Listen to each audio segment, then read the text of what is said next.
When Debbie and I passed this law, it included everybody, not just seniors.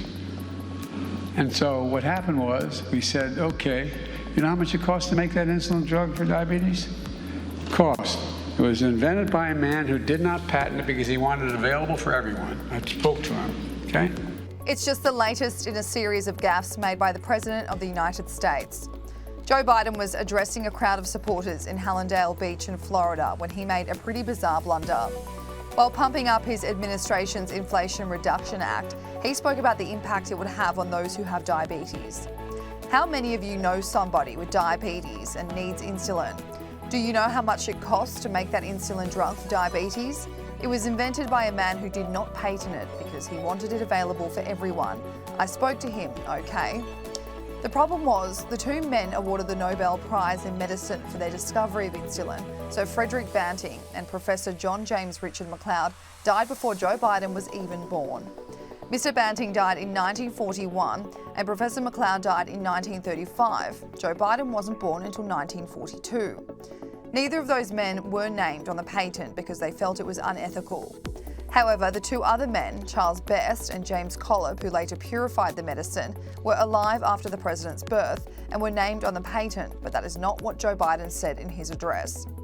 Regardless, who knows what the chances are that Joe Biden met with either of those two men to discuss insulin prior to their deaths when Joe Biden was in his early 20s and 30s. With the midterm elections only 1 week away, the Democratic Party cannot afford to be suffering any more blunders. Joe Biden copped a lot of backlash last month when he called out the name of a recently deceased Congresswoman, thinking she was in the room.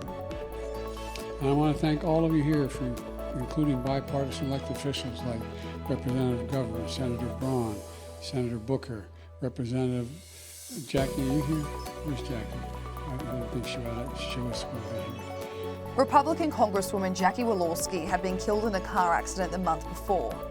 The president had known this. In fact, he had released a statement at the time of her death where he and Jill Biden sent their condolences to the family. White House Press Secretary Karine Jean-Pierre was probed on the blunder, questioned on how the president could make that mistake. In a roundabout answer, the press secretary claimed Congresswoman Walorski was just top of mind for the president because he had planned to meet her family later that week. What happened in the Hunger event today? The president appeared to look around the room for an audience member, a member of Congress who passed away last month. He seemed to indicate she might be in the room. What happened there? So the president was, as you all know, you guys were watching today's event, a very important event on food insecurity. The president was naming the congressional champions on this issue and was acknowledging her incredible work. He had already planned to welcome the Congresswoman's family to the White House on Friday. There will be a bill signing in her honor this coming Friday. So, of course, she was on his mind. She was of top of mind for the president. He very much looks forward to discussing her remarkable legacy of public service with them when he sees her family this coming Friday.